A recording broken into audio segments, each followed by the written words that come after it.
Sering terjadi kesalahan di tengah-tengah masyarakat, justru malah kuburan itu dipakai sebagian tempat-tempat yang kemudian ada masjidnya. Makanya Nabi kita pernah bersabda, la'anallahu al-yahud ittakhadha qubur anbiya'ihim masajida.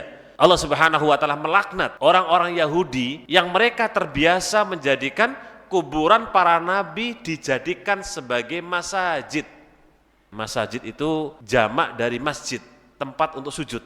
Jadi ternyata tradisinya orang-orang Yahudi itu menjadikan kuburannya orang-orang soleh dulu sebagai tempat untuk sujud. Yang kalau kita sekarang mungkin masjid tapi dalamnya ada kuburan. Memang tidak menyembah kuburan jamaah, memang tidak.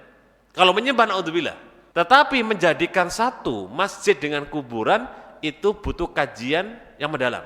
Jangan beralasan kemudian lah itu Ustaz, kuburan Nabi SAW ditaruh di Masjid Nabawi. Itu spesial jemaah. Dan kalau kita baca sejarah, latar belakang kuburan Nabi dulu itu bukan di dalam masjid jemaah. Ingat, bukan di dalam masjid.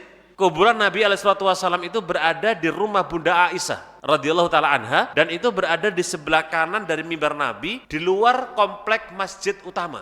Sederhananya mungkin anggaplah yang kita tempati ini masjid utama jemaah ya. Yang warna hijau ini tembok utama. Nah, persis di belakang jendela tersebut, sebelah kanan saya, itu ada rumah, nah itulah rumah Nabi SAW. Karena Nabi itu wafat di rumah Bunda Aisyah, maka syariat khusus lagi, ya ini khususnya lagi, untuk semua para nabi ketika mereka meninggal dikubur di mana mereka meninggal. Sehingga Nabi dikuburnya di rumah Bunda Aisyah. Sehingga historis sejarahnya itu bukan di dalam masjid gitu. Makanya kemudian kata Nabi dalam sebuah hadis bahwasanya ma baiti wa mimbari raudhatun min riyadil jannah. Di antara rumahku atau kuburan Nabi dan mimbar Nabi yang ada di sebelah, kalau sini posisi mimbar Nabi berarti antara kuburan Nabi dan antara mimbar Nabi adalah raudun min riyadil jannah. Taman di antara taman-taman apa? Surga. Bahkan daerah area yang ada di antara ini Bapak Ibu ya, kalau di Masjid Nabawi itu ini mimbar Nabi, sana kuburan. Nah ini nanti akan terangkat salah satu di antara yang akan jadi tempat di surga, namanya raudhah atau riyadun min riyadil jannah. Nah sehingga kalau orang beralasan, loh kuburan Nabi di dalam masjid itu Ustaz. Enggak. Terjadinya perluasan Masjid Nabawi di eranya Ali bin Abi Thalib, karena di zaman Abu Bakar itu belum diluaskan, di zaman Umar pun juga demikian, di zaman Utsman ada perluasan tapi nggak selebar sampai kuburan 3 sahabat Nabi itu masuk jemaah.